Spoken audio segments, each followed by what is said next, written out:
okay naman siya, no? Solid.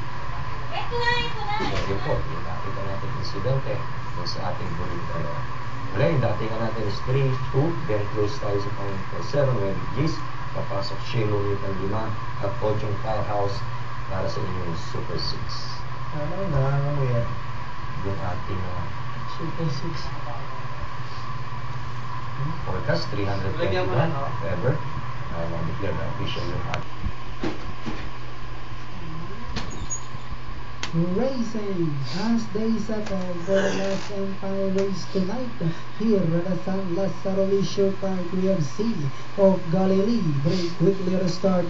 Lucas playing spider in the portion comes Gold Collar. Seeing red comes next, then followed by Shame on You next on Ride the Lightning, and going along for the first turn we have Luke, who's playing by about 2 lengths. Right behind in second, Sea of Galilee. Gold Collar is down to Batang Bukid, sniffing a rain, moving upon the young side, seeing red. Shame on You comes next, moving upon the young side. Heart of the Wind, Ride the Lightning comes next, Songbird, then followed by Firehouse, Rich, well cute is the early trailer.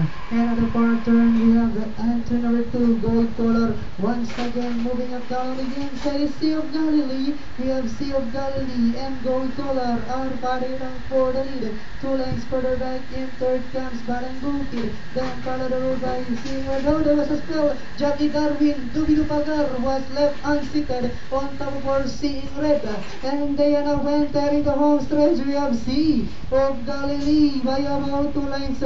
Gold Collar in second, moving upon the young side, Songbird with about 100 meters of the race. We have Sea of Galilee, Songbird moving upon the young side to take the lead. It's now Songbird followed by Gold Collar. Then comes Sea of Galilee, Heart of the Wind, Shame on You, and Firehouse for your Super 6. So, yan po, yung ating race number 8. It's 3, 2, 9, 10, 11, and 8. Palagay ko tama mga nangangamoy. Yan yung ating quarters, 13.